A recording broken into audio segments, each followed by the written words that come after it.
Hi, this is David Odell with OdellCompleteConcrete.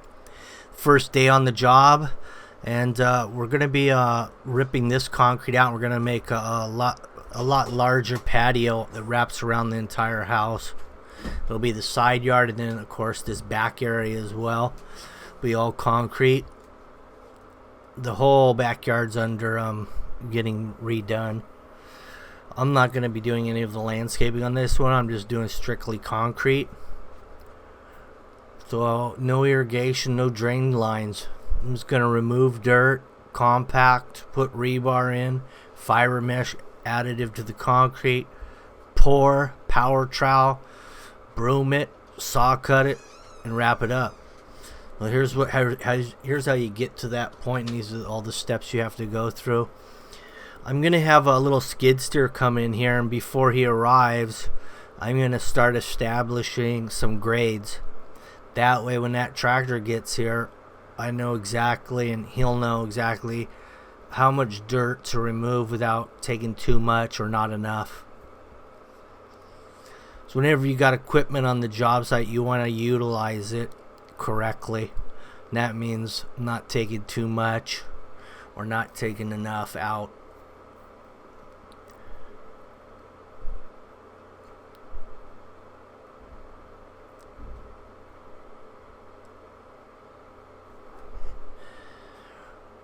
Right here, I've just established the grade. See that little front stoop out of the side door there? That is 2 inches below floor level, and that's pretty much the minimal that you can go to code is 2 inches below floor level. So I'm going to try to maintain that 2 inches all the way around the house. Although I need slope also to the front. So what I'll do is I'll just pick it up about 1 inch in this back corner and slope it 1 inch along the back wall here towards the side yard, and then that'll give me 1 inch along the side yard from the corner of the house to that stoop that's going to be coming out. So we're going to stay at the same level pretty much everything's at right now. Also, we'll be sloping it away from the house, and that's going to be really where I'm going to get my main drainage, is just away from the house. So on this far side, which is my high side, I'll have minimal slope across, and then as you get down here further, I'm gonna slope it a little bit more drastically away from the house. So basically what will happen is it's going to be sloping in two directions, towards the side yard and away from the house. Now this concrete that we're removing here was put in before the vinyl fence, and so when they put the vinyl fence in, they just poked small holes through the concrete and then poured a little footing around those vinyl posts. And this slab here goes underneath the vinyl, so they put the vinyl right over the top of the concrete, and it went under there about a good 6 inches. So what I did was I took the hand jack and broke it all the way along that vinyl. That way when the tractor comes in, which it is now, as you can see here, it can lift that concrete up without binding on the bottom of the vinyl and breaking the fence or knocking it out of the post. And we'll just have to, once the major portion of the concrete comes out, we can just slip out the small stuff out from underneath the vinyl.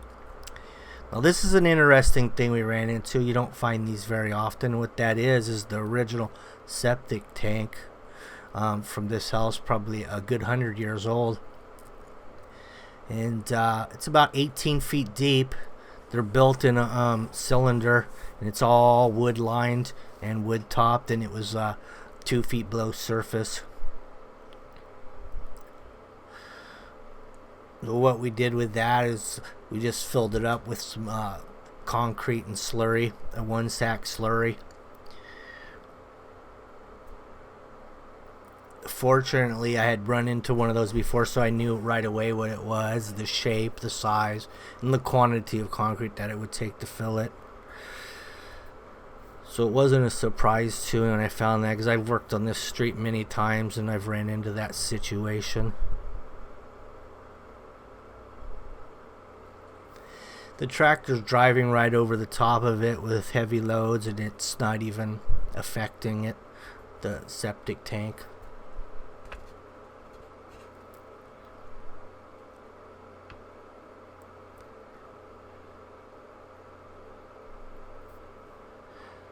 Basically, they're about a 6-foot diameter, 18 feet deep. That's what those septics are designed at.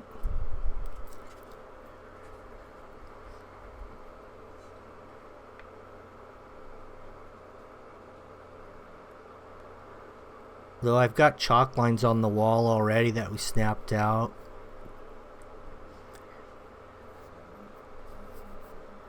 And now the skid steer's still working in the front, getting some excess dirt out. And now I'm going to start setting up the outside perimeter that I've cleaned out first. That's the first thing I like to do, is get the perimeter cleared out, get the forms in. That way you can start really working on the fine grade in the middle. And you have a good fixed point you can see. Here's how I tie the strings. Put a nail in on an angle on the corner. Slip a string line over it. And pull it out to the end and make sure you get your forms nice and straight.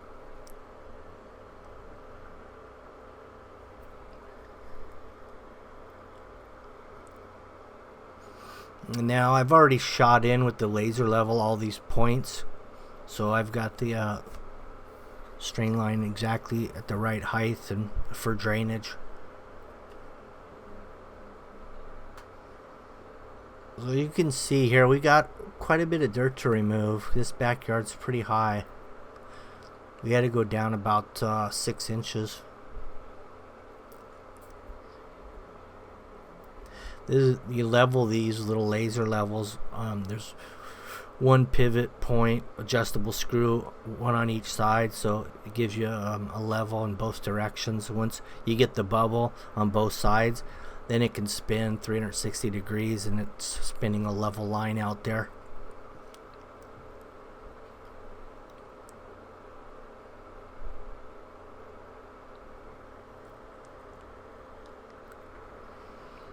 And that's your level mark. I just marked it level, and then I'm going to measure down for slope.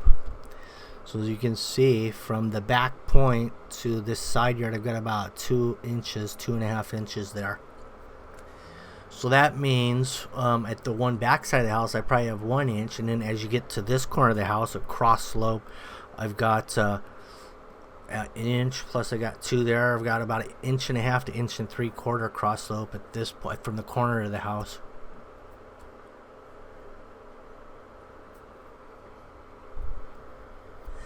Now we're just fine-tuning the grade here by hand.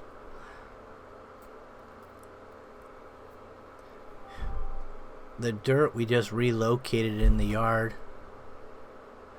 There wasn't any dirt to remove. It just had to be relocated.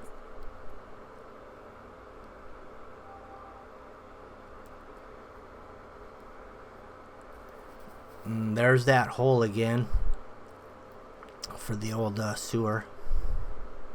The drain for that gutter is going to come out. You can see there's a gutter that's hooked up to it. The gutter's hooked up to an underground drain that went around the other side of the house, and it's not going to be able to go that way anymore because they're going to do a room addition at some point. So we're just going to abandon that underground drain from the gutter, and that'll just dump onto the concrete and run across.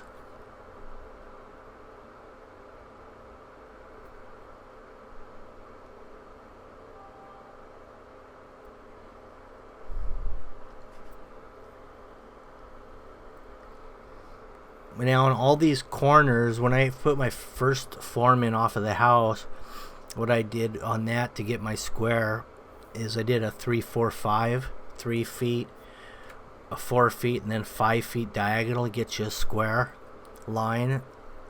Instead of just putting a small hand square on the house, and these houses are real irregular with this type of stucco, it doesn't work well. So you got to use like a 6, 8, 10, or a 3, 4, 5 to get a nice straight line off of these houses. And that's how we started out the formwork. And then of course every corner where the forms meet, we did another 3, 4, 5.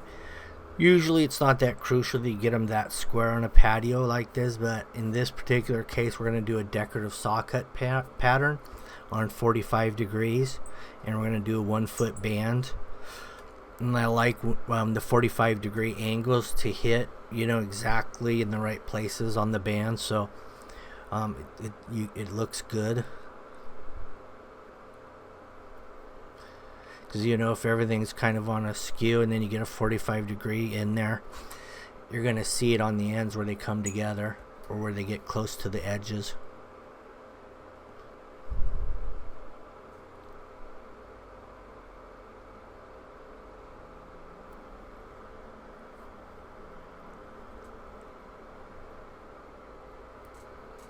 The actual stoop out of that side door was a good 12 inches thick. The tractor tried to lift it out of there, but it actually broke the bucket of the tractor, a big chunk of it off the tooth and part of the bucket, trying to lift that little 3x3 landing off of that side door, because it was, like I said, 12 inches thick, and it was poured monolithic with the house foundation. So the only way we could get it out was to completely break it up with a jackhammer. We only could get about an inch at a time chipping out of there. It was a real hard concrete, whatever they used on this foundation. So getting back to that underground septic that we discovered here, we ended up just putting a drain line, just a 3-inch sleeve to it. That way in the future it can be used as a backup drain or sump for the area drain of the lawn work.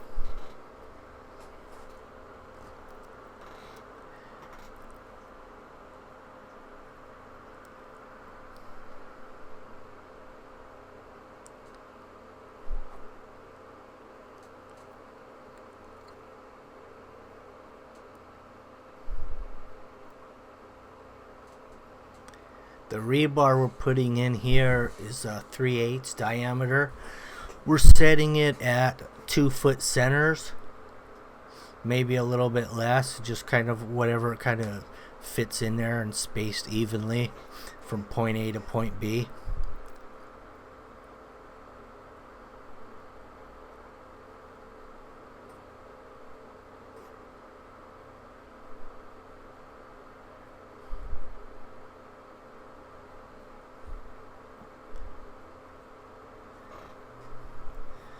We've ran the plate compactor over this thing a couple times.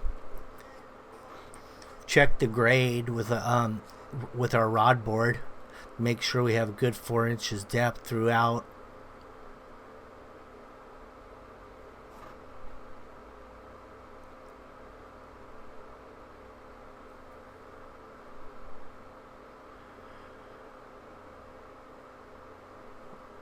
We're not going to be doweling any rebar into the house. This slab's just going to be kind of free floating here. Now the other end of this patio, the driveway is existing, and it's actually a little bit too high compared to the patio. We really don't, from where the patio stops and the driveway begins, it's actually level, which means the water's going to have to run down that side yard. That's where the drainage is actually going to go in the future. It's not going to just straight slope from this patio to that existing driveway. And that's another reason we tried to maintain the height of this, the maximum height we could go, because we did have to kind of match that driveway.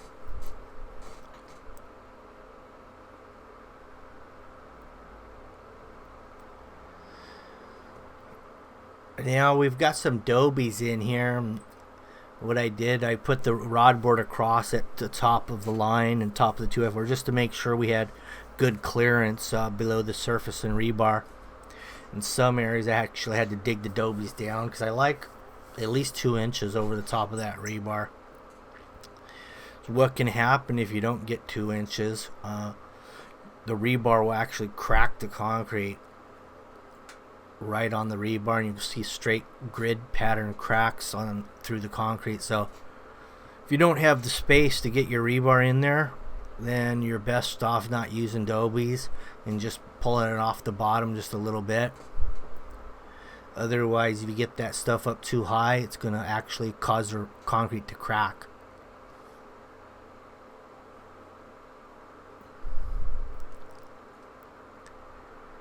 So we ran the we rodded this. This is 16 feet across, so we got a 16-foot rod board. And it's not easy finding a good straight 2x4 at 16-foot length, and that's not totally saturated and heavy. So that's something you got to plan from the beginning when you get your lumber. The lightest board and the straightest one you have in your bundle, that's the one you want to set aside first thing and save that one for your rod board.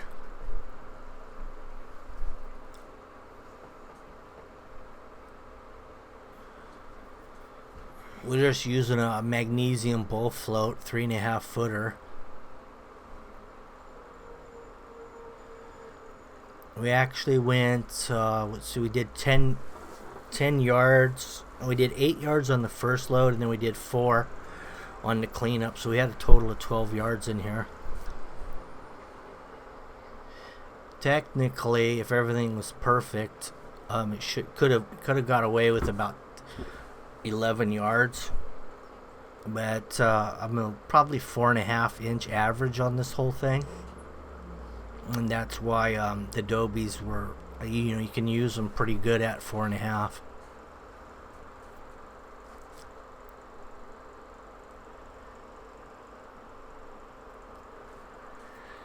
Now I'm gonna only put 2 control joints today on this, and they're gonna both come off the corner of that house. You got to get something in there the same day when you got a slab this big, because if you don't, you're gonna get cracks before you even have a chance to saw cut it.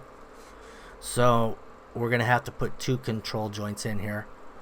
It's not the prettiest thing when you go in with the saw cut pattern on everything, but you have to weigh the options. Do you want the joints or do you want the cracks? So I always choose joints. Now here's the cutter I'm using. It goes down about 2.5 inches. And that just kind of separates your aggregate when you go that deep.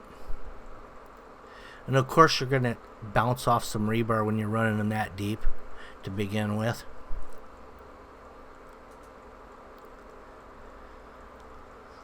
But your final pass is going to be just your 3/4 inch deep joiner. Now I've ran Big Blue over this whole thing, and you can see that side yard doesn't get a whole lot of sun there. So that's going to be something we're going to be waiting on to actually get a finish on that.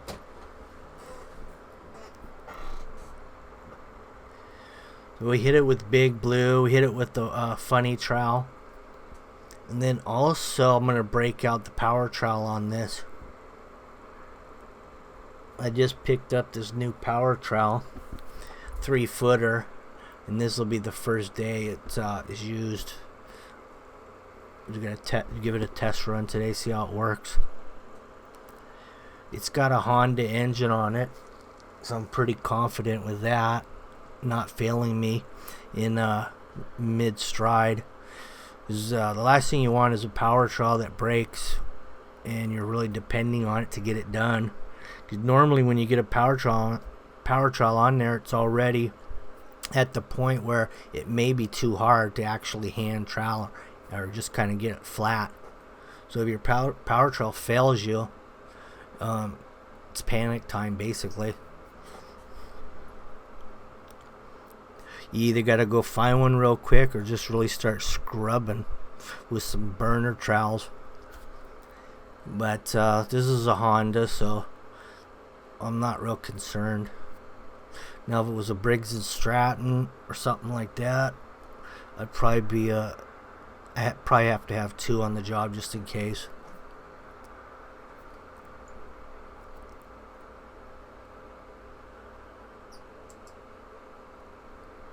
So there's your broom. I'm just going to broom it off the house. And then at the joint, I'll turn it the other direction, my broom strokes. what we're going to do, we're going to saw cut this all up with some band all the way around the house, the outside perimeter. We'll do about a 5-foot grid. The 5 foot is just kind of the average grid, but it's going to vary a little bit because I want it to fit just right inside these bands, so everything zeroes out on the edges, and also centers. The grid actually centers through the middle.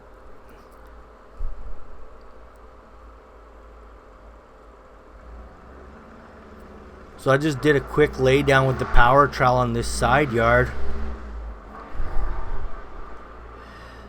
What that power trowel does, it also really consolidates the surface, so you really get a little bit harder surface when you use one of them.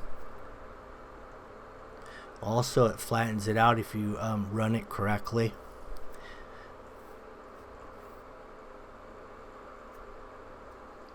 Now there's a float blade too I can throw on the bottom of that, and that's just a big old pan, and then you don't have the 4 blades, you just have a big pan that the blades lock into. And that's something that allows you to get on the concrete a little bit earlier than you normally could with just the blades.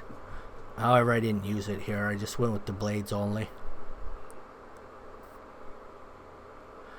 So here's the beginning of our layout, and we're just going 12-inch bands everywhere.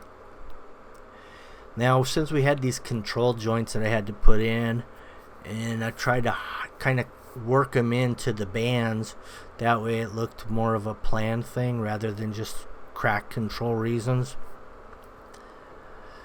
So I worked these control joints off the corner of the house to look like bands, just like on the edges and along the house, so it looked kind of like a planned scenario here instead of just a random layout.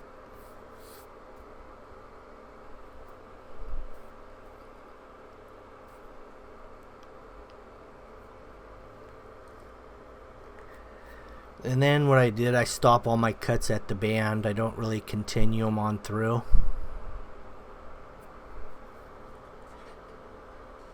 The bands will be separated from all the cross cuts, diagonals, and then every so often we'll just run a straight cut off of these diagonals through the band.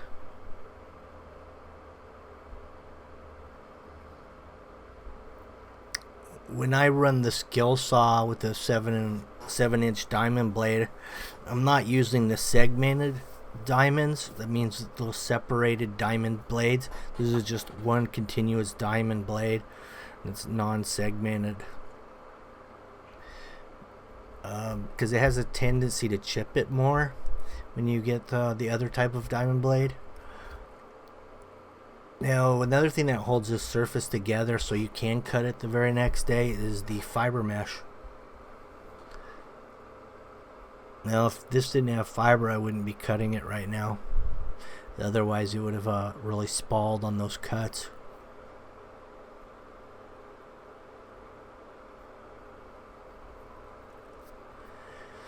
Oh, as I continued through here on the cutting, you can see I'm laying my guard right on some plastic. That way I'm not scratching the concrete with the bottom of the guard of the skill saw, because it's pretty fresh the very next day, so anything you do will affect it. However, it's always temporary. Until it cures out, everything goes away. Now there's the layout, and that's what I was talking about, zeroing out on your 45s on your bands.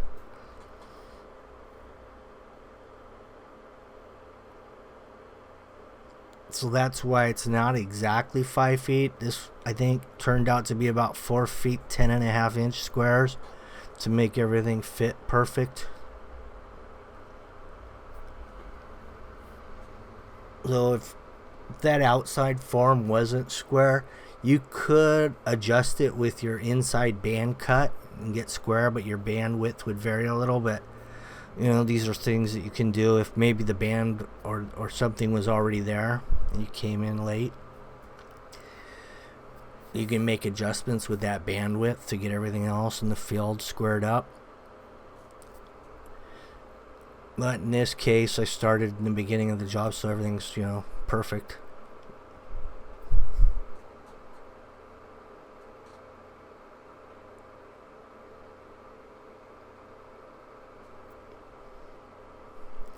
Now actually this is the third day after we poured. I had to stop my cutting on that back part when I started cutting, because right when I got around the corner into this shaded area, the concrete was still, I could still probably hit it with the power trowel, and I probably could have nailed this again the next day and refinish it if I really wanted to. It was that fresh.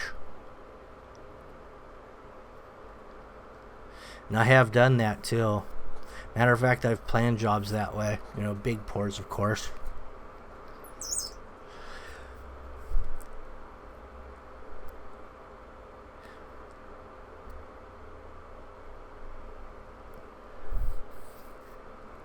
Yeah, if you run into big pours and it takes you all day to lay it down, well, you just come back, you know, the next day and you finish it. And, you know, this is a small pour. It didn't take long to lay down, so it had plenty of daylight to dry.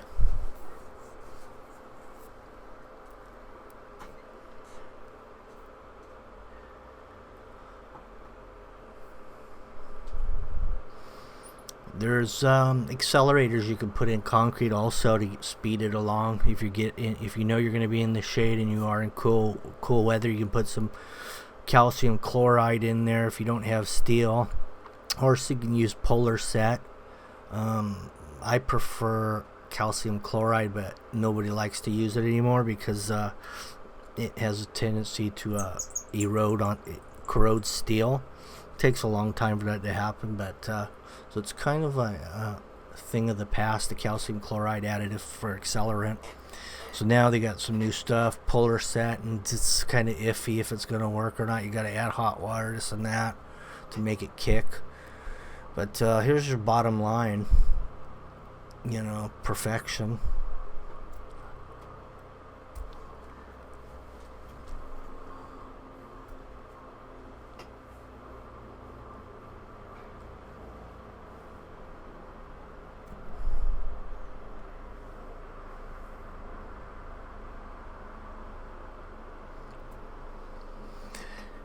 Now this patio doesn't have a whole lot of slope on it, but you know, between using the power trowel and going through all the steps, we have a really flat surface. So basically the water only one thing can happen.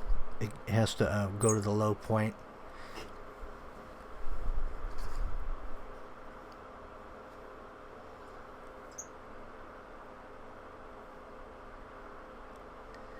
Now, as you've seen, we had that septic as well under there. I just got a 3-inch. I dropped into it and I ran it out the side over here. And then it can be addressed at a future point if need be. Or that pipe can be opened up in a flooding scenario that you need to get rid of water quickly. You could pop a hatch and dump a whole lot of gallons in there. And it'll just leach out as it's done for the last 100 years. Yep, this whole neighborhood's on sewer now, so that septic is history. Let me know what you think about that band, utilizing that as well, those control joints, and setting it up that way, my grid. Because there was an option just to run the band, not a band there, and just run the joints through. I wanted to see what you thought about that. Anyway, thanks for watching the video, and if you have any questions or comments, contact me. If you like this kind of stuff, subscribe and hit the bell if you want to get the latest and greatest updates. Have a nice day.